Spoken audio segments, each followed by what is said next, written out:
오늘도 사연부스를 방문해 주셔서 감사합니다. 숨소리까지 들릴 듯 가까이에서 전해드리는 오늘의 이야기는 칠흑 같은 현실 속으로 한 걸음 더 다가갑니다. 치매라는 긴 터널 앞에서 서로의 그림자마저 의지해야 했던 부부. 그리고 그들을 둘러싼 무심한 제도의 벽. 어쩌면 우리 이웃, 혹은 먼 훗날의 우리 모습일지도 모를 그들의 여정을 따라가며 돌봄과 복지의 의미를 되짚어 보려 합니다. 이 사연은 인물지명 등을 모두 가명으로 바꾼 재구성 각색 이야기임을 밝혀둡니다. 이정화는 58살의 동네에서 가장 부지런한 사람으로 통했지만 60대 중반에 접어든 지금은 이른 새벽에도 천천히 끓는 주전자만 바라볼 뿐이다. 거실 한복판 요양병원용 침대 위에서는 남편 권만호가 천장을 허공에 그리며 중얼거린다. 정화야, 저기 창밖에 복숭아꽃 폈다네. 실제로는 앙상한 겨울 가지가 떨고 있음에도 꽃을 찾는 남편의 목소리가 낮게 떨릴수록 정화의 가슴은 더 세차게 조여온다. 15년 전만 해도 성실한 공구상 사장이었던 만호는 알츠하이머 판정을 받고 불과 3년 만에 이름보다 잊어버린 낯선 단어가 더 많아졌다. 두 사람의 하나뿐인 딸 혜지는 서울 강북의 사설학원에서 일하며 아빠 목소리가 조금 이상해졌어도 병원 잘 다니면 되잖아라며 전화기를 끊었고, 아들 태영은 미국 취업 비자를 갱신하느라 다음 달에 들어가겠다는 말을 매달 뒤로 미루었다. 정화는 치매 노인 장기요양 등급 신청 서류를 들고 읍사무소 복지 담당 창구 앞에 서 있을 때마다 게시판 아래 붙은 가족 부양 의무자 확인서 항목에서 손끝이 덜덜 떨렸다. 공무원은 자녀분이 두 분 다 살아계시면 2등급 이하밖에 안 나올 가능성이 큽니다라고 퉁명스럽게 말했다. 정화는 공공근로노동으로 한 달에 40만 원 남짓을 벌었지만 그나마도 만호를 2시간 이상 홀로 둘 수 없어 일감을 포기해야 했다. 이웃들은 요즘은 동사무소에서도 요양보호사 파견해 준다던데? 라고 쉽게 말했으나 배정 인원 부족으로 대기자 명단만 100명이 넘는다는 사실을 아는 이는 드물었다. 밤이 깊어지면 낮과 다른 전쟁이 시작됐다. 만호는 건장한 체구, 그대로 회사 가야 한다며 문고리를 잡아당겼고, 정화가 안간힘으로 팔을 붙잡으면 당신 누구야? 왜 내 집에 있어? 라고 목소리를 부르르 떨었다. 그 순간마다 정화는 늦은 시각 도착할지도 모를 112 신고 전화가 두려워 숨을 죽였다. 혹시라도 만호가 동네 한복판으로 뛰어나가 실종신고라도 접수되면 치매 환자 관리를 제대로 못했다는 이유로 자신이 아동학대 가해자처럼 몰릴까봐 가슴이 내려앉았다. 며칠 전에는 결국 사고가 터졌다. 새벽 3시. 잠시 꿀잠을 놓친 사이 만호가 대문을 열고 나가버렸다. 정화가 맨발로 뛰쳐나와 골목을 헤매다 파출소에서 남편을 찾았을 때 순경은 요즘 CCTV 많아서 다행이지. 할머니, 그래도 보호자 연락 안 되면 곧바로 임시보호소로 보내질 뻔했어요라며 핀잔을 주었다. 돌아오는 길, 정화는 두꺼운 코트를 남편 어깨에 덮어주며 자꾸 고개를 흔드는 그를 끌어안았다. 만호의 군데군데 하얗게 센 머리칼이 길가 가로등빛에 반짝였다. 내가 살아있는 동안엔 당신을 놓지 않겠다는 마음과 내 몸이 먼저 무너지면 둘 다 끝이라는 절망이 동시에 스며들었다. 가장 큰 시련은 의외로 자신의 몸에서 시작되었다. 팔꿈치를 짚은 채 몇 시간씩 변기 옆에 웅크리다 보니 허리 통증이 만성으로 이어졌고 소량씩 나누어 먹던 혈압약을 며칠째 끊자 현기증이 밀려왔다. 하지만 집 앞 보건소 방문 간호사의 예약 일정은 한 달 뒤였다. 맑은 정신으로 혼자 설거지를 하던 어느 날 정화는 거품 낀 물 동동 떠다니는 식칼을 바라보다 문득 나라도 사라지면 모든 문제가 해결될까 하는 생각에 싸늘해졌다. 고지어 들려온 남편의 낮고 갈라진 목소리가 그 위험한 충동을 끊어냈다. 정화야, 밥은 먹었어? 단 한마디가 남편의 목소리인지 과거의 남편을 그리워하는 자신의 환청인지 구분되지 않았지만 정화는 눈가를 훔치고 다시 싱크대 앞에 섰다. 그날 저녁 벽걸이 달력에 빨간 줄을 그어놓은 채로 딸 혜진에게 전화를 걸었다. 혜진아, 이번 주말엔 내려올 수 있니? 아버지가 점점 힘들어져서 그러나 휴대전화 너머에서는 직원들에게 교재 배송을 지시하는 바람 소리만 요란하게 들려왔고 통화 종료 버튼 뒤에는 통화 가능 시간 오후 10시 이후라는 메시지가 담담히 떠 있었다. 그 시간은 만호의 취침제 복용 직후라 정화 역시 눈꺼풀이 천근만근인 때였다. 결국 둘 사이에는 한 달 후 두 글자만 의미 없이 반복됐다. 이른바 가족이라는 안전망은 형식만 남고 정화 혼자만 죄책감의 줄 위를 아슬아슬하게 걷고 있었다. 거실 시계 초침이 새벽 2시를 지나자마자 만호가 결박용 벨트를 단숨에 풀어헤치고 일어나 정화야. 공장 출근 시간이다고 소리쳤다. 정화는 우왕좌왕하며 잠옷 차림으로 달려들어 남편 가슴팍을 끌어안았다. 몸싸움 끝에 둘은 나란히 방바닥에 주저앉았고 만호는 아내의 뺨을 만지며 흐느꼈다. 어디 다친 데 없지? 다음 순간 그는 고개를 갸웃하며 속삭였다. 그런데 당신이 누구였더라?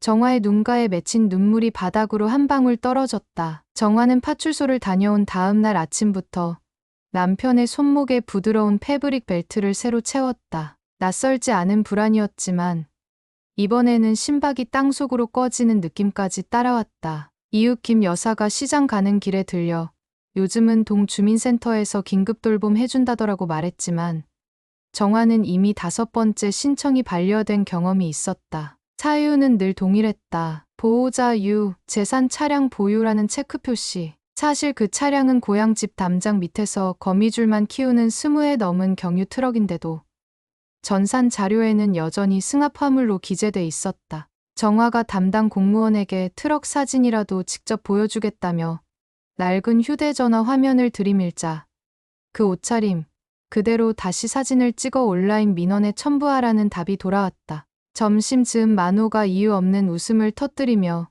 집 안을 빙글빙글 돌기 시작했다. 정화는 순간 불길한 예감이 들어 남편을 부엌 식탁 쪽으로 유도했고 거기서 다시 끓는 라면 냄비를 보며 우리 막내 군대 갔다 온 날도 라면이었지 라고 중얼거리는 남편의 옆얼굴을 살폈다.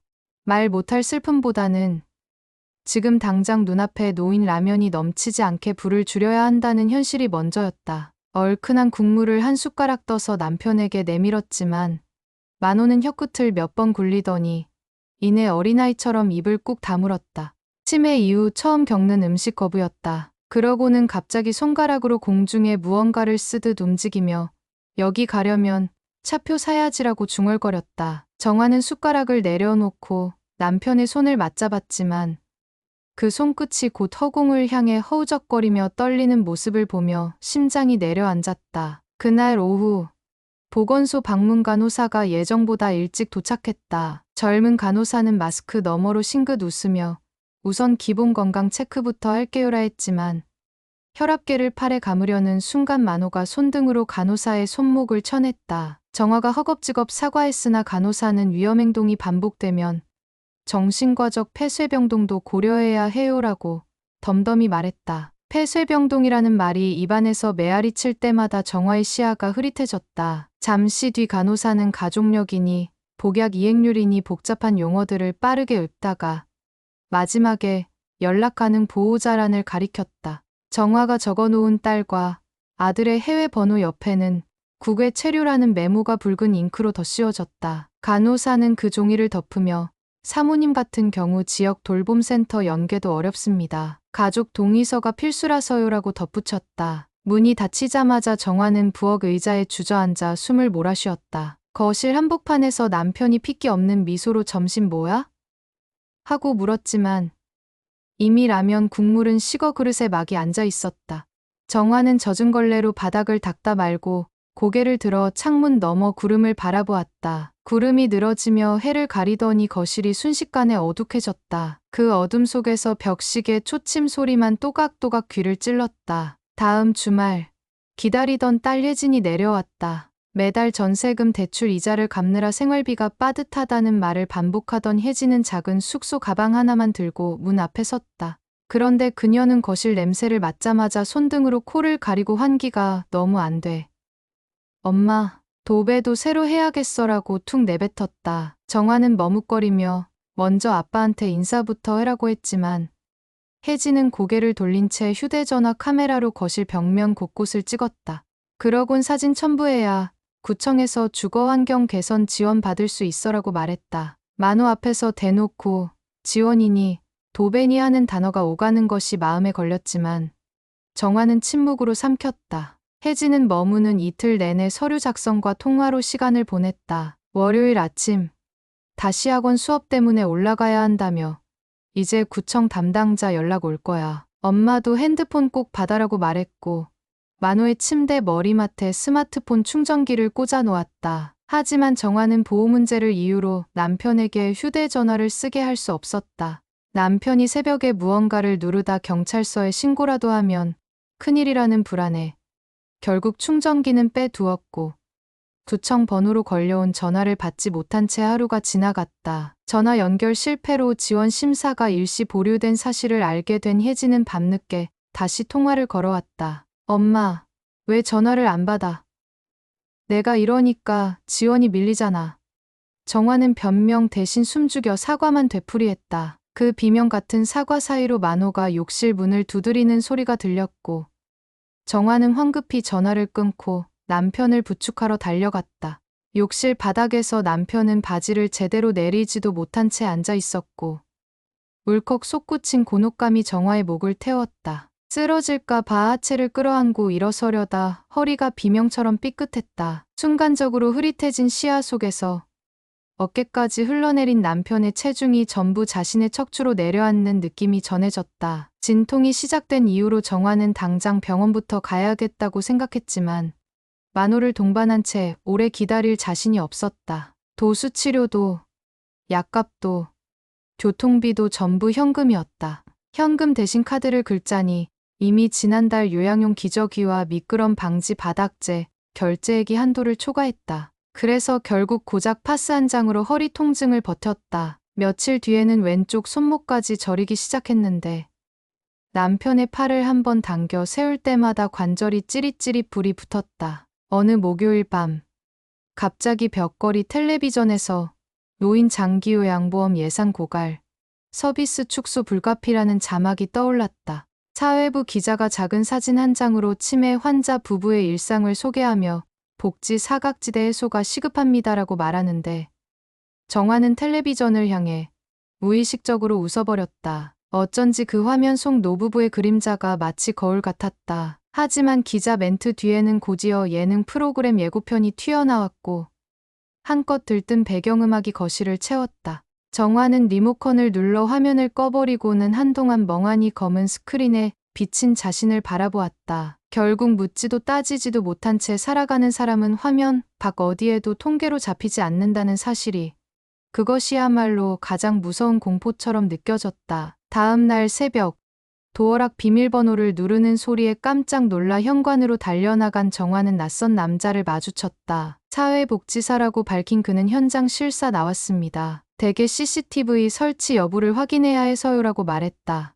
혜진이 접수한 주거환경 개선 신청건 때문이었다. 정화가 긴장한 표정으로 집 안을 둘러보이면 사회복지사는 작은 메모지에 환자 안전장치 미흡이라 써 내려갔다. 만호는 거실 끝에 서서 빈눈으로 천장을 올려다봤고 사회복지사는 보호자분, 혹시 낙상 사고 이력은 없으신가요? 라고 물었다. 정화는 순간 목이 메었지만 낙상은 없습니다라고 힘줘 말했다. 사실 이틀 전 자신이 잠깐 졸 사이 남편이 침대 난간에 허벅지를 부딪혔지만 혹시라도 부정적 평가가 지원을 막을까 두려워 숨겼다. 현관문이 닫히고 나서야 정화는 스스로에게 물었다. 나는 지금 남편을 지키는 걸까? 아니면 체면을 지키는 걸까? 그 물음은 스스로를 흔들어댔지만 누구에게도 풀어놓을 수 없는 질문이었다. 뚜벅뚜벅 현관까지 걸어가 신발장 위에 올려둔 낡은 지갑을 펼쳐보았다. 지갑 안쪽 투명 포켓에는 오래전 가족 사진이 빗발에 들어 있었다. 그 속에 만호는 활짝 웃고 있었고 정화의 어깨 위로 각 고등학교를 졸업한 혜진과 태영이 V자를 그리며 붙어 있었다. 사진 속 어린 얼굴들은 지금 어디에도 없었다. 정화는 사진을 곱게 접어 다시 지갑에 깊숙이 넣었다. 그런 다음 주머니에서 퀭해진 파스 냄새를 맡으며 거실로 돌아와 남편의 헤어져 갈기갈기된 발목 보호대를 다시 매만졌다. 그 순간 거실 시계는 밤 9시를 알렸고 라디오에서 흘러나온 교통정보는 오늘도 사고 없이 무탈한 하루 보내시길 바랍니다라고 담담히 전했다. 정화는 그 멘트를 듣고 묘하게 쓴웃음을 삼켰다. 무탈이라는 말이 이 집에는 더 이상 닿지 않는 신호처럼 멀게만 느껴졌다. 그해 늦겨울, 사고는 눈 깜빡할 새 찾아왔다. 새벽 5시 반쯤 정화가 미지근한 물로 남편 기저귀를 갈던 중 문득 빗을 소리가 들렸다. 낙엽이 질 계절도 아닌데 이상하다 싶어 베란다 쪽을 살피자 만호가 손잡이 없는 빗자루 자루를 잡은 채 천천히 창틀을 두드리고 있었다. 그는 창문 틈새로 얼음막이 내려앉은 유리를 가리키며 이걸 털어내야 출근할 수 있어라고 웅얼거렸다. 정화가 다가가 빗자루를 빼앗으려는 순간 얼음판처럼 미끄러운 베란다 타일에서 만호의 양발이 순식간에 뒤엉켰다. 매듭 풀린 허리 벨트가 공중에서 느리게 휘돌고 고지어 묵직한 체중이 정화의 종아리를 스쳤다. 둔탁한 충돌음 뒤에 들린 것은 남편의 신음보다 자신의 짧은 비명이었다. 오른발 발목뼈에서 불꽃 같은 열기가 치솟았고 그 짧은 순간조차 정화는 남편이 먼저라는 반사적 의무감에 고개를 돌렸다. 만호는 바닥에 반쯤 누운 자세로 멀뚱히 천장을 올려다보고 있었다. 119 구급대가 도착했을 때 베란다 문은 안쪽에서 걸쇠가 잠긴 채 반쯤 깨져 있었다. 유리 파편 사이로 구급대원이 들어와 두 분 다 구조합니다라고 외쳤지만 만호는 여전히 상황을 이해 못한 듯 어깨를 움찔거릴 뿐이었다. 정화는 응급처치용 부목을 발목에 감으며 눈을 감았다. 기저귀 냄새, 혈액 냄새, 그리고 모래알 같은 유리 파편이 한데 섞여 코끝을 찔렀다. 병원으로 실려가는 앰뷸런스 안. 구급대원이 보호자 인적사항을 묻자 정화는 제가 보호자예요라고 중얼댔다. 순간 마음 어딘가에서 하지만 내가 쓰러지면 아무도 남지 않는데라는 절망이 육중한 문처럼 닫혔다. 시군 종합병원 응급실은 청색 장판 위로 인파가 밀려들며 낮과 밤이 구분되지 않았다. 정화의 엑스레이 사진을 본 정형외과 레지던트는 좌측 복사뼈 단순 골절이라 진단했으나 치료 설명서 끝부분에 입원 권장이라는 조항이 또렷했다. 문제는 간병이었다. 간호사는 보호자분 골절이면 보호 간병사 따로 쓰셔야 합니다. 하루 12만 원이고 급여 적용 안 돼요라고 말했다. 정화는 순간 멍해졌다. 자신이 움직일 수 없는 동안 누가 만호를 붙잡고 있을지 계산이 서지 않았다. 그때 병실 문이 열리며 딸 혜진이 뛰어들어왔다. 엄마, 어떻게 된 거야? 라며 울먹이던 그녀는 침대 옆 환자복을 입은 만호를 보자마자 낯빛이 변했다. 만호는 혜진의 얼굴이 익숙한 듯 손을 뻗었지만 곧 어깨 위에 앉은 가상의 먼지를 털며 학생. 우리 회사에 면접 보러 왔나? 라고 넋두리를 이어갔다. 혜진은 아버지의 휑한 눈동자를 보며 물끄러미 입술을 깨물었다. 그리고 돌아서선 엄마, 이 상태면 요양병원으로 옮기자. 내가 알아본 데 있어라고 속삭였다. 정화는 요양병원이라는 낱말 안에 담긴 진한 죄책감을 곧바로 감지했다. 자신이 더는 남편을 직접 돌보지 못한다는 선언 같았기 때문이다. 하지만 현실적 선택지는 좁았다. 보호 간병비를 감당할 돈도 오래 버틸 체력도 없었다. 정화가 고통스레 발목을 만지며 너도 바쁘잖니. 한 달만 시간을 줘라고 말하자 혜진은 이마를 짚은 채 고개를 저었다. 엄마도 치료받아야 해. 이러다 두 분 다 위험해. 그러나 정화의 뇌리에는 오직 하나. 남편이 낯선 침상에서 이름조차 잊은 채 밤을 지새울 그림이 떠올랐다. 이튿날 사회복지사 자격증을 갖춘 병원 코디네이터가 찾아왔다. 그는 전동 침대 옆 탁자에 서류 뭉치를 내려놓으며 온화한 목소리로 말했다. 장기요양 등급 재신청을 밀어붙여야 합니다. 등급만 나오면 주야간 보호센터, 방문요양 다 연계돼요. 정화는 그 말을 희망처럼 붙잡았지만 코디네이터가 덧붙인 한마디가 발목을 잡았다. 다만 7일 이내에 퇴원 조건이 붙을 거예요. 급성기 환자 아니니까요. 결국 정화는 깁스한 발로 휠체어에 앉은 채 퇴원 동의서에 서명을 해야 했다. 퇴원 당일 정화와 만호가 타고 나온 보호자 호출 택시는 시속 30km로 국도 변을 달렸다. 짧아 보였던 거리는 차창 밖으로 끝없이 늘어졌고 라디오에서는 장기요양보험 재정 적자를 두고 사적보험 연계 필요성을 토론하는 앵커 목소리가 흘러나왔다. 정화는 정책이라는 두 글자가 자신의 귀를 그렇게 아프게 때린 적이 없다는 사실을 깨달으며 눈을 질끈 감았다. 집에 돌아와 보니 현관 앞에는 흰 봉투 2장이 놓여 있었다. 하나는 전기요금 체납 고지서, 다른 하나는 국민건강보험 체납 독촉장이었다. 밀린 전기요금은 14만 원, 보험료는 28만 원. 정화는 잠시 한숨을 삼킨 뒤 봉투 속 노란색 번호표를 바라봤다. 30일 이내 미납 시 압류 예정. 숫자는 상대를 가리지 않고 무정했지만 비편 청구서 한 귀퉁이에는 작은 글씨로 도움이 필요하시면 129 보건복지상담센터로라고 적혀 있었다. 그 번호를 누르면 정말 누군가 전화를 받을까? 혹은 몇 번의 자동응답 끝에 다시 벽에 부딪힐까? 그는 통화 버튼조차 누르지 못하고 휴대전화를 내려놓았다. 그날 밤 허리에 감은 보조기를 풀기도 전에 만호는 침대 난간을 넘어섰다. 정화는 한 발로 아슬아슬하게 몸을 던져 남편을 받아냈다. 고통이 눈앞을 깜깜하게 했지만 남편 몸이 바닥에 떨어지는 것만은 막아냈다. 겨우 거실 바닥에 기대앉은 두 사람 위로 형광등이 희미하게 깜빡였다. 만호는 자신의 팔 사이에 파묻힌 정화의 얼굴을 만지작거리며 누가 울어? 울지 마.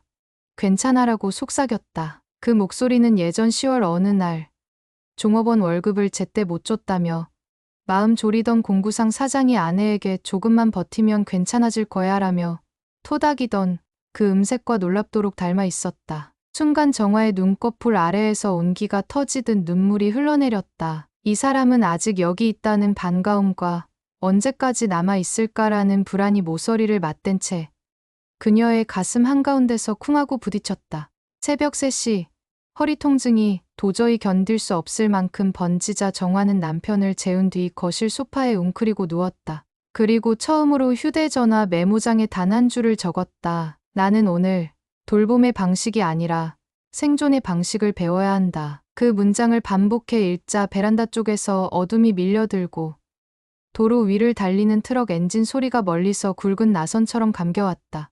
교차하는 소음 속에서 정화는 왠지 모르게 오래전 수능시험을 앞둔 혜진에게 건넸던 말이 떠올랐다. 결과가 아니라 과정이 더 중요하단다. 그리고 그 말이 남편 돌봄에도 자신의 삶에도 해당되지 않았음을 깨달으며 씁쓸하게 웃었다. 결과도 과정도 모두 엉망으로 흘러버렸고 아무도 손 내밀어 주지 않았다. 다음 날 아침 정화는 깁스 위에 묶어둔 검은 고무줄을 풀고서야 남편의 식사를 챙길 힘이 조금 생겼다. 국에 소금을 덜 넣자 남편은 대뜸 싱거우면 안 되라며 수저를 내려놨다. 정화는 조용히 젓갈을 꺼내 국물 한 숟가락을 떠 넣고 다시 앞에 놓았다. 남편은 몇 입을 더 삼키다가 이내 숟가락을 놓고 텅 빈 시선을 천장에 고정했다. 식탁 위 스테인리스 그릇 사이로 김이 자욱이 피어올랐지만 그 온기는 두 사람의 사이를 도저히 메우지 못했다. 거실 시계 초침이 정각을 알릴 때마다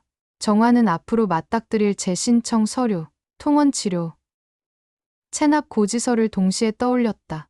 벗어날 길이 없는 미로처럼 그 복잡한 서류 더미는 점점 벽 너머까지 자라났다. 그리고 그 그림자가 집 안전체를 서서히 뒤덮기 시작했다. 정오 무렵 대문을 두드리는 소리에 놀라 나가보니 이웃 김 여사였다. 그는 봉지 가득 귤을 내밀며 동네 교회에서 봉사 나오는데 간병 봉사 한 달 무료라더라라고 했다. 정화는 순간 눈이 번쩍였지만 곧 김 여사의 뒷말이 날카로운 모처럼 꽂혔다. 대신 주일예배 참석은 필수래. 등록 교인 아니면 봉사 연장도 어렵다는데 정화의 머릿속에 조건부 돌봄이라는 낱말이 반짝였다. 손바닥 위 따뜻한 귤을 매만지며 그는 감사 인사를 했지만 문을 닫고 돌아서는 발걸음이 더욱 무거워졌다. 자신이 택할 수 있는 선택지가 믿음이든 돈이든 결국 무언가를 지불해야만 열리는 문이라는 사실이 뼈저리게 느껴졌다. 그날 밤 텔레비전에서는 설 연휴 귀성길 교통 상황을 실시간으로 중계했다. 고속도로 정체 소식이 이어지자 아나운서는 연신 안전 운전하시고 사랑하는 가족과 따뜻한 연휴 보내시길 바랍니다라고 말했다. 정화는 전원을 끄지 않은 채 멍하니 화면을 바라봤다. 온 나라가 가족 상봉을 기대하며 북적일 때 자신의 집은 기저귀와 깁스 냄새로 가득하다. 그 불균형이 가슴 깊은 곳에서 뾰족한 울음을 울었다. 그리고 마침내 정화는 용수철처럼 튀어나온 결심 하나를 껴안았다. 다음 등급 재신청 반드시 받아내겠다. 어떤 조건이라도. 그 결심은 눈물로, 한숨으로, 그리고 가늘게 떨리는 낮은 목소리로 거듭 확인됐다. 하지만 동시에 그는 알았다. 그 과정에서 더 큰 시련, 더 깊은 외로움이 기다리고 있음을.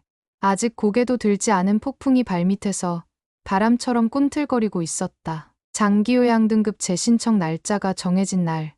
정화는 새벽 4시에 눈을 떴다. 깁스는 풀렸지만 퉁퉁 부은 발목이 여전히 달걀만 한 혹을 품고 있었다. 그는 거울 앞에서 희끗희끗해진 머리칼을 빗으며 속으로 다짐했다. 오늘만큼은 아무도 못 막아. 그 의지가 몸 깊이 스며들자 처음으로 두려움보다 분노가 앞섰다. 서류 가방에 의사 소견서, 약 봉투, 파출소 사건 기록까지 삐뚤빼뚤 꽂아 넣으며 그는 깨달았다. 자신이 그동안 진짜 무거웠던 것은 남편의 체중이나 서류 뭉치가 아니라 포기할 수밖에 없다는 체념이었다는 사실을. 읍사무소 민원실은 서류 제출 마감일이 겹친 탓에 북적였다. 정화는 한 발 한 발 발목을 끌고 창구 앞까지 갔고 마침내 차례를 알리는 번호표 LED가 반짝이자 그 빛을 향해 몸을 숙였다. 담당 공무원은 무심한 목소리로 보호자 댁 차량 보유 확인돼서 등급 재고는 어려워요. 알고 오셨죠? 라고 했다. 그 순간 정화의 목에서 예상치 못한 음색이 터졌다. 그 차 폐차됐어요. 공무원이 의아한 눈길을 보내자 정화는 오래 준비해둔 사진과 함께 폐차장 인수증을 꺼냈다. 서류 갱신 안 된 건 구청 탓 아닙니까? 확인 안 해주고 반려만 하시면 제가 죽어요. 목소리는 떨렸지만 분명 뼈가 있었다. 민원실 뒤쪽 사람들이 일제히 고개를 돌렸다. 공무원은 난감한 표정으로 상급자를 불렀고 정화는 잠시 의자에 앉으라고 권유받았으나 꼿꼿이 서 있었다. 등줄기로 식은땀이 흘렀지만 그 온기가 오히려 심장 박동을 더 또렷하게 만들었다. 2시간 뒤 재신청 서류는 접수가 아닌 현장 실사 후 판정 보류로 넘어갔다. 보류라는 글자가 여전히 불안했지만 적어도 반려는 아니었다. 밖으로 나오자 작은 빗방울이 흩뿌렸고 그는 우산을 찾지 않은 채 하늘을 올려다보았다. 빗물이 금세 뺨을 타고 흘렀지만 첫걸음은 가벼웠다. 눈물이 아닌 빗물이라서 누구에게도 미안해할 필요가 없었다. 집으로 돌아오니 만호는 거실 한가운데에서 빈 종이컵을 쌓아 올리고 있었다. 탑이 5개 층쯤 올라간 순간 정화를 본 남편이 환하게 웃으며 여보, 나 오늘 출근 안 해도 돼? 하고 물었다. 정화는 답 대신 남편 곁에 쪼그려 앉아 컵 하나를 건넸다. 남편은 익숙한 듯 탑 위에 조심스레 올렸고 순간 컵더미가 무너졌다. 종이컵이 우수수 흩어지는 소리 속에서 만호가 놀라 움찔하자 정화는 자신도 모르게 웃음을 터뜨렸다. 괜찮아. 다시 싸우면 되지. 그 한마디에 남편 얼굴에 희미한 안도감이 번졌고 정화는 깨달았다. 부서지는 순간에도 웃을 수 있다면 아직 끝난 게 아니라는 걸. 그 저녁 딸 혜진에게서 영상통화가 걸려왔다. 민원실에서 있었던 일을 전하자 혜진은 고개를 끄덕이며 엄마, 대단해. 나도 다음 주에 휴가 받아서 내려갈게라 했다. 정화는 잠시 망설이다 혹시 이번엔 밤새 아버지 옆 지켜줄 수 있겠니? 내가 엑셀로 지출 내역을 정리해야 해라고 물었다. 이전 같으면 빙빙 돌려 말했을 부탁을 그는 처음으로 분명하게 내놓았다. 혜진은 당황했지만 곧 엄지손가락을 힘주어 올렸다. 알았어. 이번엔 진짜로 도울게. 화면 속 딸의 웃음 뒤로 학원 책상이 보였고 정화는 그 배경을 응시하며 속으로 이제 나도 도움을 요청할 줄 안다고 작게 독백했다. 일주일 뒤 지역신문 한 귀퉁이에서 치매 부부 사망이라는 작고 건조한 기사를 읽은 날 정화는 낯설 만큼 차분했다.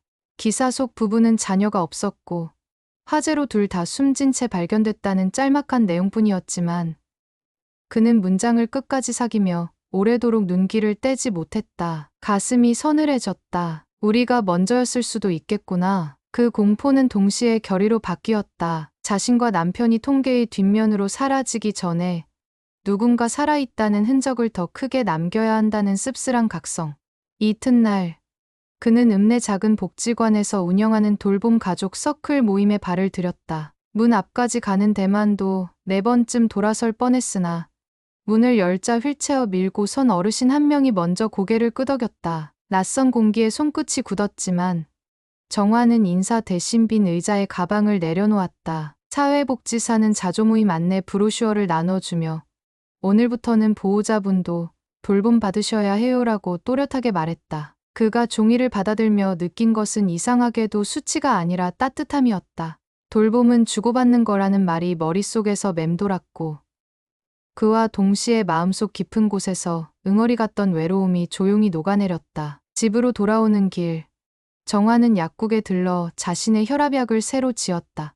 계산대 앞에서 카드 한도를 걱정하며 손이 떨렸지만 약사에게 제 건강부터 챙겨야 남편도 돌볼 수 있겠죠라고 말했다. 약사는 미소를 지으며 진녹색 약봉투를 내밀었다. 봉투를 가슴에 꼭 껴안자 지난달 체납 고지서가 잠시 머릿속을 스쳤지만 이전처럼 심장이 내려앉진 않았다. 밀린 고지서는 여전히 현실이지만 해결을 위해 움직일 수 있다는 감각이 어깨를 들썩이게 했다. 늦은 밤, 거실 바닥에 앉아 약봉지를 정리하는 동안 남편은 어린아이처럼 벽에 기대 꾸벅꾸벅 졸았다. 정화는 조용히 손등을 덮어주며 속삭였다. 우리 아직 끝 아니야. 조금만 더 버텨보자. 그의 손끝에 전해진 남편의 체온은 예전보다 더 미약했지만 그래도 분명 살아있는 온기였다. 그리고 그 온기를 지키기 위해서는 누군가에게 손을 내미는 용기가 필요하다는 사실을 그는 마침내 배웠다. 새벽 기도 시간,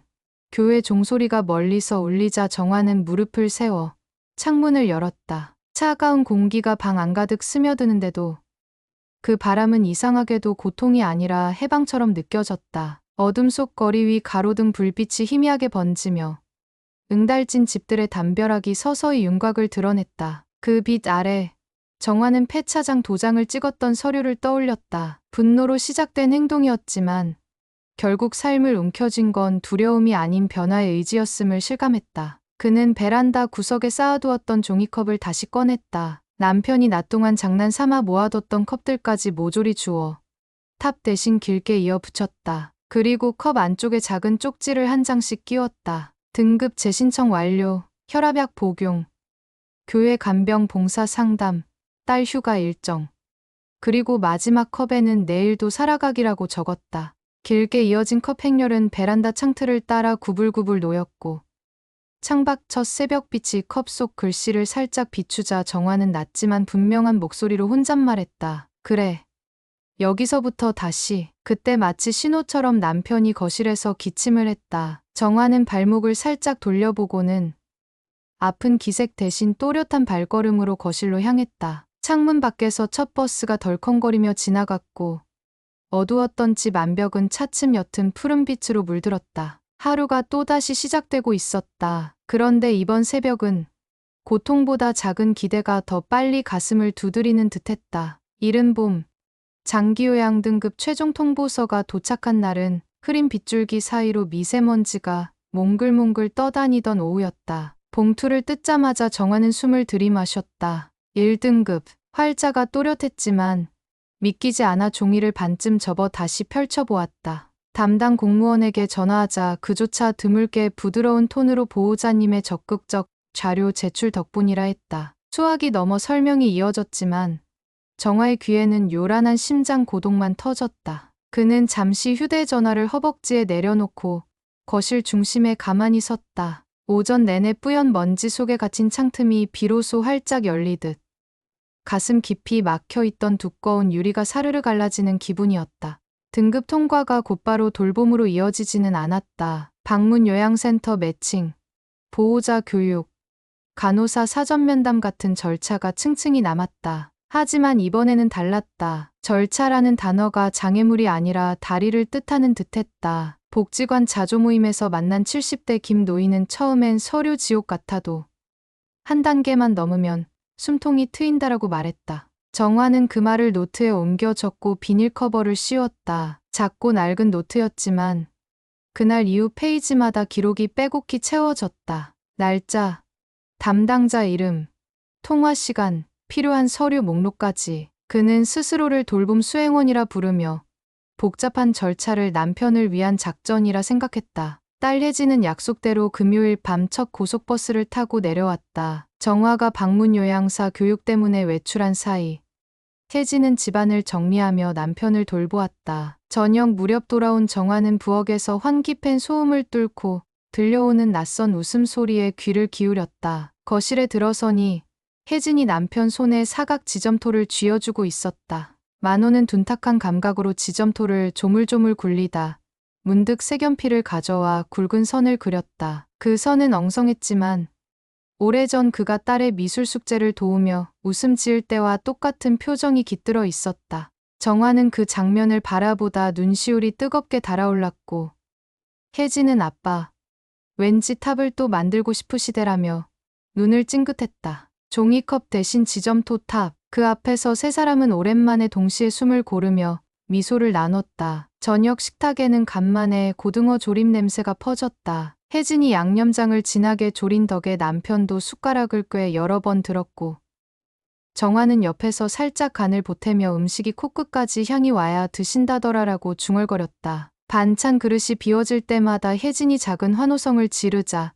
만호도 어쩐지 기분이 들뜬 듯 입가에 미소를 머금었다. 식사가 끝난 뒤 혜진이 설거지를 하겠다며 고무장갑을 끼자 정화는 말없이 고개를 끄덕였다. 긴장했던 어깨에 서서히 힘이 풀리는 기분. 수년 만에 느껴보는 사적인 평화가 부엌 수증기 사이로 일렁였다. 밤이 깊자 혜진은 거실 소파에 이불을 펴고 남편 옆에서 밤샘 간병을 자청했다. 정화는 방 문을 닫고도 귀를 쫑긋 세웠다. 한밤중에 남편이 헛소리를 하면 혜진이 놀라지 않을까 걱정스러웠다. 그런데 새벽 2시를 막 넘어섰을 무렵 거실에서 조용한 대화가 들렸다. 만호가 중얼거리는 목소리와 혜진의 다독이는 음성.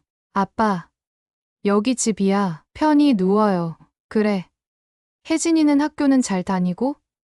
정화는 문틈으로 사각형 빛을 가만히 바라보다 문득 가슴이 뭉클해져 베개에 얼굴을 묻었다. 막연히 자식도 결국 떠났다고 단정했던 지난날이 부끄러웠다. 돌아오면 환영하기보다 미안함부터 앞세운 자신이 괜히 야속했다. 토요일 아침 방문요양센터 실무자가 찾아왔다. 서류 작업을 마치고 나자 다음 주부터는 오전 3시간씩 요양보호사가 파견된다는 확정서를 받았다. 실무자는 교육용 팸플릿을 건네며 보호자님, 오후에는 꼭 쉬세요. 체력 안배가 제일 중요해요라고 강조했다. 그 말에 정화는 쑥스럽게 웃었지만 마음 한편에서 기다려온 구명줄을 쥐는 느낌이 들었다. 혜진은 그 모습을 지켜보며 이제 드디어 숨 좀 돌리겠네.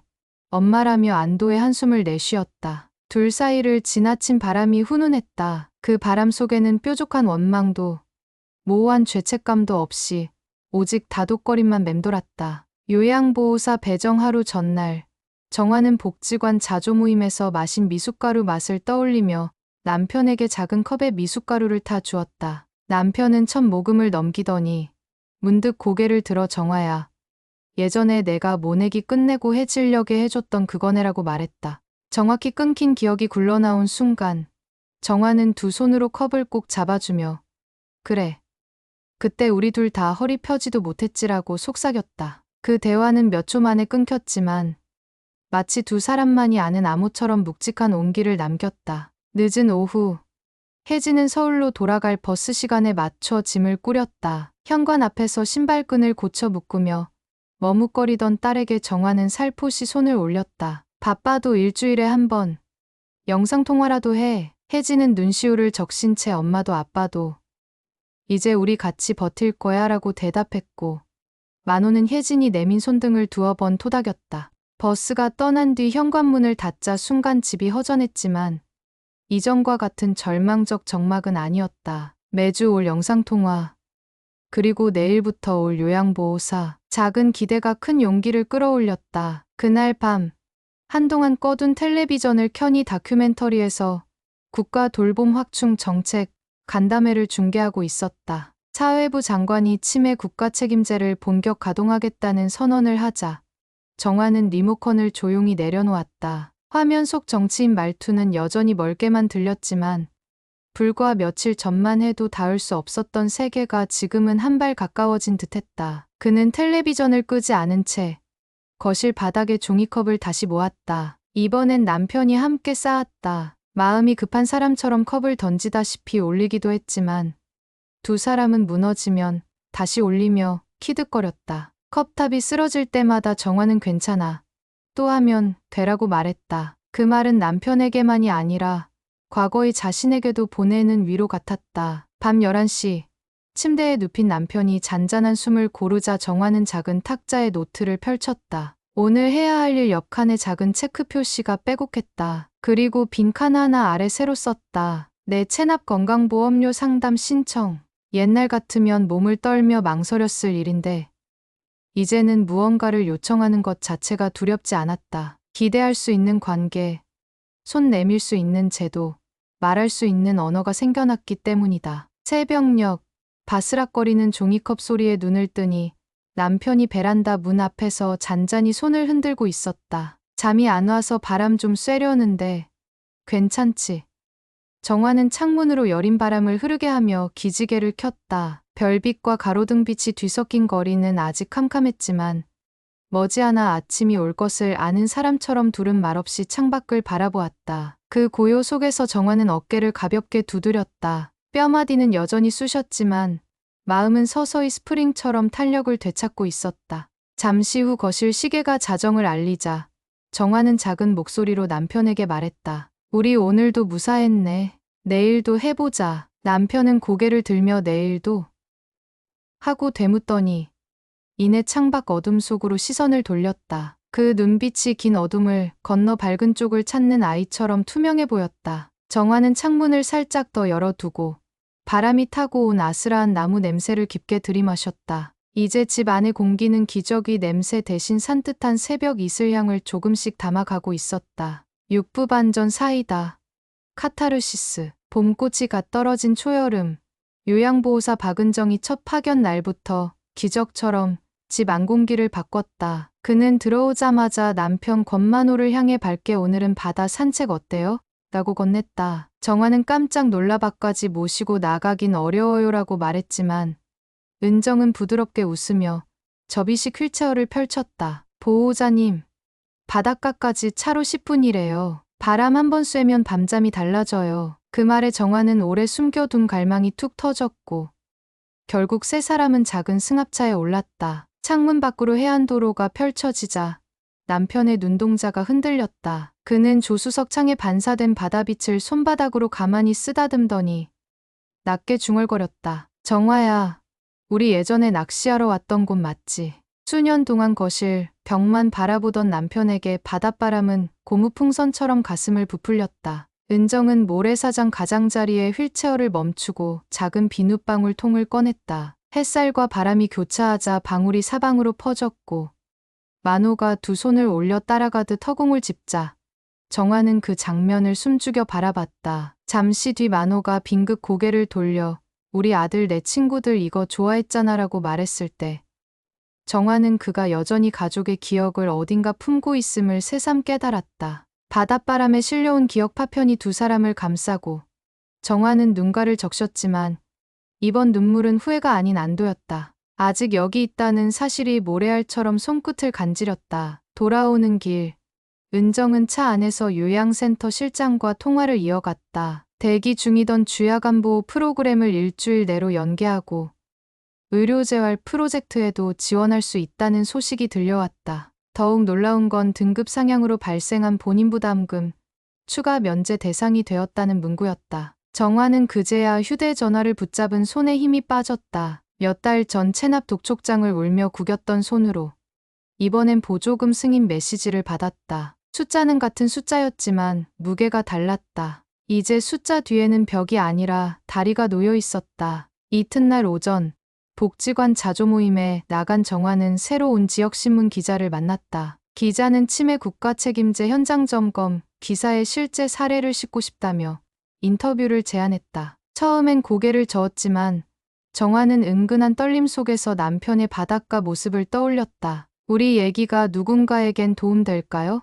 라는 질문에 기자는 정부 예산안 논의 중인데 실제 목소리가 필요해요라고 말했다. 주저 끝에 수락한 인터뷰는 이틀 뒤 실렸다. 폐차 증명서로 막힌 등급 장벽을 뚫다라는 소제목 아래 정화의 사진과 함께 포기는 구조가 아니다라는 발언이 굵은 활자로 실렸다. 기사에는 돌봄 서클, 민원 절차, 방문 요양 꿀팁까지 상세히 담겼고 온라인판 댓글에는 우리 부모님도 등급 막혀 있었는데 힘 얻었다는 반응이 줄을 이었다. 기사가 나간 지 사흘째 지역 방송국에서 촬영팀이 찾아왔다. 정화는 망설였지만 기자가 단순 미담이 아니라 제도 허점을 짚겠다는 말에 마음을 열었다. 촬영 당일 남편은 제법 단정한 카디건을 입고 거실 창가에 앉았다. 촬영팀이 조명을 켜자 그는 카메라를 뚫어지게 바라보다가 갑자기 정화에게 손을 뻗었다. 나 TV 나오는 거야? 질문에 정화는 웃으며 응, 할아버지 모델이네라 했다. 스태프가 웃음을 터뜨렸고 그 순간 가벼운 행복이 방 안을 세차게 돌았다. 카메라는 노부부의 손 맞잡은 모습을 클로즈업했고 기자는 조용히 말했다. 여기서 국가 책임제의 실체를 묻겠습니다. 방송은 일주일 뒤 전파를 탔다. 시청률은 예상보다 높았고 다음 날부터 읍사무소에는 등급 재심사문에 전화를 받는 전담 창구가 생겼다. 담당 공무원이 정화에게 직접 전화를 걸어 문의 폭주로 시스템을 보강하겠다고 말했다. 동네 주민센터 앞 게시판엔 치매가족 지원 원스톱 서비스 배너가 붙었고 정화는 그 앞을 지나며 믿기지 않는 듯 배너를 손끝으로 문질렀다. 자신의 절박함이 지역 행정을 움직였다는 사실은 한때 남편을 끌어안고 울던 베란다 그늘에서는 상상조차 못했다. 현실을 바꾸는 건 거대한 연설이 아니라 끝내 포기하지 않은 개인의 목소리일지도 모른다는 생각이 가슴을 크게 울렸다. 그 즈음 아들 태영이 미국에서 귀국했다. 비자가 연장되지 않아 잠시 귀국한 그는 공항에서 곧장 부모님 집으로 왔다. 정화는 현관문을 열고 마주친 아들을 보고 한동안 말을 잇지 못했다. 태영은 두 손 가득 들고 온 캐리어 대신 가벼운 쇼핑백을 내밀며 엄마, 미국 친구들이 도네이션 모금해줬어. 간병비에 보태라고 했다. 놀랍게도 태영이 사회관 개망 서비스에 부모님 사연을 공유했고 동료 개발자들이 소액씩 기부해 주었다는 사실이 뒤늦게 전해졌다. 정화는 봉투를 열어보지도 않고 아들을 안았다. 그리고 속삭였다. 늦어도 괜찮아. 와줘서 고마워. 태영은 잠시 말을 잇지 못하다. 이제부터 자주 올게. 회사도 한국 지사 전환 알아보고 있어라고 말했다. 남편은 그런 둘을 바라보다 문득 손가락으로 태영을 가리키며 이 친구. 우리 아들 닮았네라고 혼잣말했다. 정화는 아들의 눈과 닮은 눈동자를 보며 웃었다. 맞아. 우리 아들이야. 며칠 뒤 동네 교회 간병 봉사 프로그램도 시작됐다. 조건부 예배 참석 탓에 망설였지만 담당 목사는 신앙 권유보다 돌봄이 우선이라며 출석 의무를 없앴다. 교인 자원봉사자 2명이 격주로 집 청소와 가벼운 식사 준비를 도왔다. 그 덕분에 정화는 복지관 문화센터에서 가족 돌봄 글쓰기 강좌에도 나갈 수 있었다. 글쓰기 첫 시간, 강사는 삶의 진실을 기록하면 그것이 누군가의 지도라 말했다. 정화는 노트 첫 장에 권만호 일기라고 적었다. 남편이 그 이름을 더 이상 정확히 기억하지 못하더라도 글자는 종이에 남아 오래도록 숨을 쉬었다. 기록은 돌봄과 같았다. 당장은 느리지만 언젠가 누군가에게 길을 내어줄 수 있으니까. 어느 초여름 밤, 정화는 가족 셋이 함께 거실에 둘러앉아 튀김 만두를 구웠다. 만두 지글거리는 소리와 함께 텔레비전에서 또 다른 복지제도 확대 토론이 나왔다. 사회부 장관이 현장 목소리를 반영해 예산을 증액했다며 노부부 사례 사진을 뒤에 띄웠다. 화면 속 뒤편에 자신과 만호가 손잡은 모습이 흐릿하게 보이자 정화는 순간 가슴이 철렁했지만 이내 온기가 퍼졌다. 이제 두려운 노출이 아니라 길을 밝히는 조명처럼 보였다. 만두를 한 입 물던 남편은 뜨거워라며 혀끝을 내밀었고 태영은 재빨리 찬물 한 컵을 건넸다. 그 장면이 어찌나 평범하면서도 귀한지 정화는 눈곱만 한 기름 방울이 튀어도 괜찮다고 생각했다. 평범이란 단어가 다시 집 안공기에 자리 잡은 것은 그동안 몰랐던 기적이었다. 밤 10시가 넘어가자 요양보호사 은정이 당직 교대를 위해 들렀다. 그는 보호자 기록지를 펼쳐 오늘 남편이 보여준 미세한 반응 변화를 짧게 메모했다. 발음이 조금 또렷해졌어요. 음악 반응이 좋네요. 정화는 그 메모를 들여다보며 뉘엿뉘엿 마음에 기쁨이 찰랑였다. 매일같이 이어지던 쇠잔함 대신 아주 작지만 선명한 변화가 적혀 있었다. 변화가 있다는 사실이 곧 삶이 움직이고 있다는 증거였다. 정화는 볼펜을 달라 해 그 아래에 자필로 적었다. 내일은 바닷가에서 비눗방울 2통. 새벽 기도 시간이 다가오자 은정은 오늘은 제가 밤 지킬 테니 보호자님 방에서 주무세요라 권했다. 정화는 머뭇거리며 방문을 닫았다. 불 꺼진 방 안에서 그는 베개를 힘껏 껴안으며 입술을 달싹였다. 살겠다. 그 한마디가 공기 중에 걸렸지만 오래도록 되돌아오지 않았다. 마치 방 안가득 꼬집처럼 흩어져 천천히 내려앉았다. 그는 자신도 모르게 웃었다. 치열했던 겨울밤, 낙상사고, 체납 고지서, 폐쇄병동 공포가 아득히 멀어졌다. 그 자리에 비눗방울과 바다 냄새, 자녀의 손길, 제도 개선이라는 다리가 이어졌다. 포기 대신 질문과 요구, 외침을 택한 이들이 모여 만든 길이었다. 새벽 5시, 남편이 편안한 숨소리로 잠든 거실을 지나쳐 정화는 베란다로 나갔다. 분홍빛이 막 스며드는 동쪽 하늘 아래 골목 끝 슈퍼마켓 네온이 희미하게 꺼지고 있었다. 그는 창틀 위에 아직 무너지지 않고 남은 지점토 탑을 바라보다 조심스레 맨 위를 살짝 눌렀다. 으스러진 지점토가 툭 떨어지며 바닥에 달그락 소리를 냈지만 정화는 놀라지 않았다. 부서지면 다시 쌓으면 된다는 걸 이미 배웠으니까. 그는 조용히 탑을 매만지고 새 지점토 조각을 얹어 높이를 조금 더 높였다. 창밖으로 첫 시내버스가 덜컹거리며 지나갔고 차창 안에서 졸던 승객들이 흔들렸다. 그 흔들림이 마치 계속 나아가라는 신호처럼 느껴졌다. 해가 떠오르기 직전 정화는 두 손을 창턱에 얹고 크게 숨을 들이켰다. 비염 때문에 매캐한 공기가 조금 따갑게 들어왔지만 그는 미간을 찌푸리지 않았다. 사각지대였던 삶 한가운데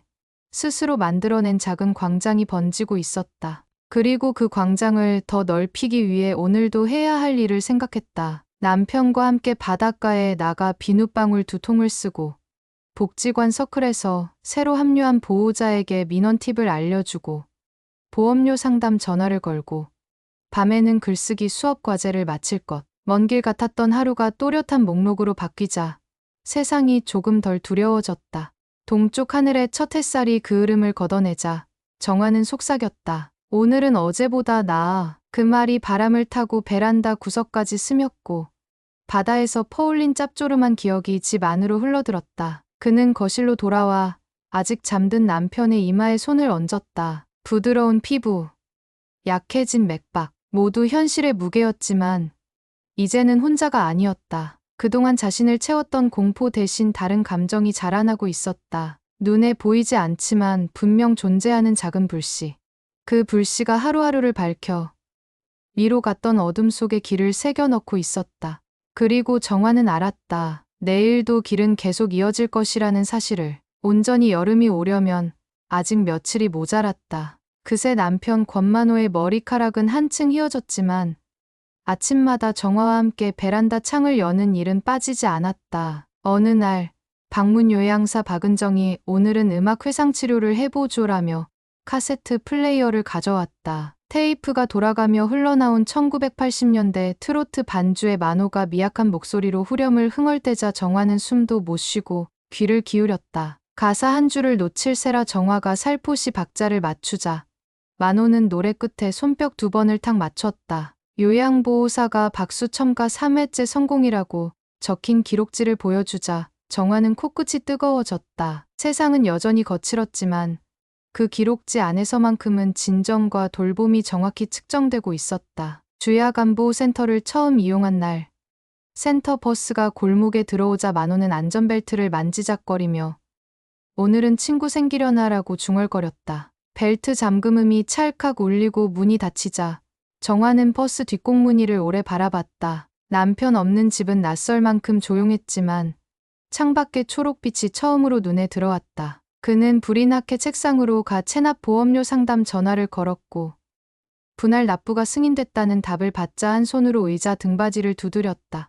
살겠다는 감각이 조금씩 일상이 되고 있었다. 태영은 한국 지사 정근을 확정 지었다. 주말마다 내려와 만호와 플라스틱 블록을 맞추며 리액션을 크게 터뜨렸다. 어느 저녁 블록 기차가 레일을 완주하자 만호가 박수를 치며 우리 막내 기특하다라고 말했다. 태영은 그 말을 몇 초간 삼키듯 숨을 멈췄다가 목소리를 가라앉히며 아버지, 저 막내 아니고 둘째예요라 했다. 그러나 서운함 대신 미소가 번졌다. 막내든 둘째든 그 호칭 안에 담긴 애정이 분명했기 때문이다. 정화는 그 장면을 바라보다 문득 깨달았다. 남편의 기억은 조각나 있지만 마음의 방향은 여전히 가족을 가리킨다는 사실을. 가을맞이 재활캠프 소식이 들려왔을 때 정화는 처음으로 장거리 외출 계획서를 받아들었다. 부부 동반 참여, 항목을 확인한 그는 짧게 숨을 들이켰다. 예전 같으면 내 체력이라는 이유로 거절했을 행사였다. 그런데 이번엔 달랐다. 돌봄 서클 친구들이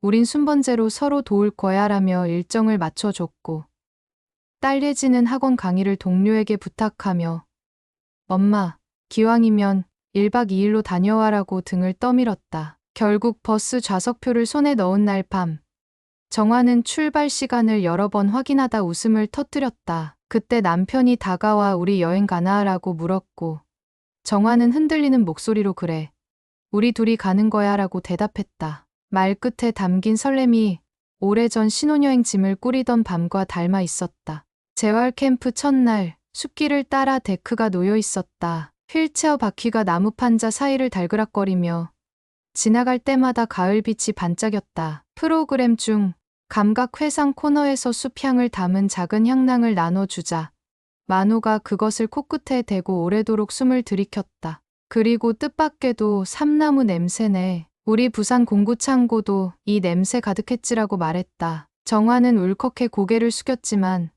눈물 대신 흠칫 웃음이 새어나왔다.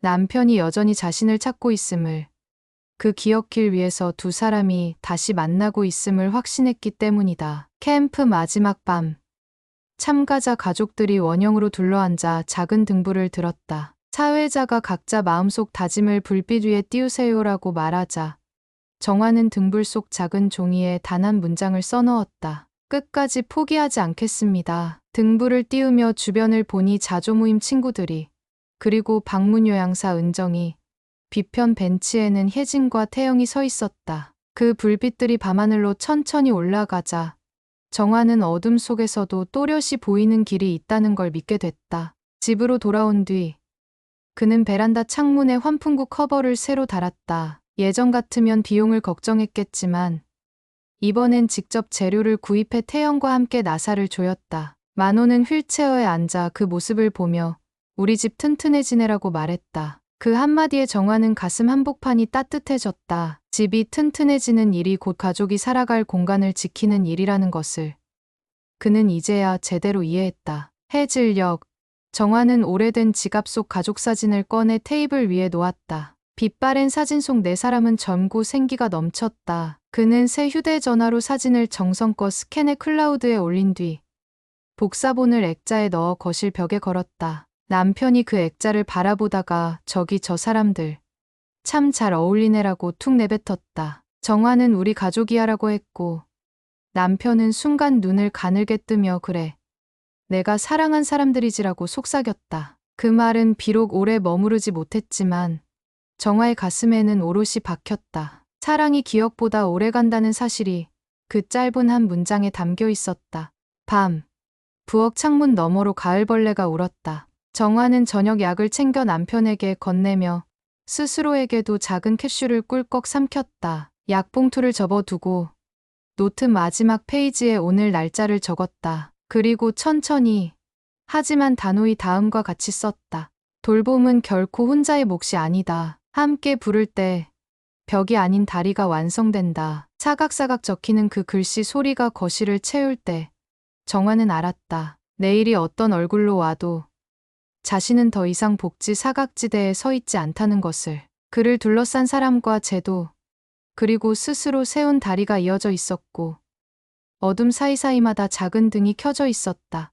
그 등불 아래서 남편이 조용히 잠들었고 정화도 침대에 누워 창밖 하늘을 바라봤다. 흐릿한 별빛이 번지다 사라졌지만 그 잔상은 오래 눈에 머물렀다. 그는 숨을 깊게 들이마시며 속삭였다. 우리 여기까지 왔어. 그리고 아직 갈 길이 있어. 숨이 고르게 잦아들 때 창문 틈새로 들어온 선선한 공기가 커튼을 살짝 흔들었다. 그 작은 흔들림마저 미래로 나아가는 신호처럼 흩날렸다. 지금까지 사연부스였습니다. 오늘 이야기 속 두 사람에게 비친 세상은 길고 깊은 터널이었습니다. 그러나 터널을 밀어내는 힘은 거대한 개혁이 아니라 작아 보이는 손짓과 포기하지 않는 목소리였습니다. 무릎을 꿇고 울던 밤도 있었지만 이들은 끝내 서로를 놓지 않았고 제도의 벽을 두드리며 다리를 놓았습니다. 어둠 속에서도 불빛을 찾고 싶은 분이 계시다면 부디 이 이야기가 작은 지도 한 장이 되길 바랍니다. 처음부터 완벽한 길은 없었고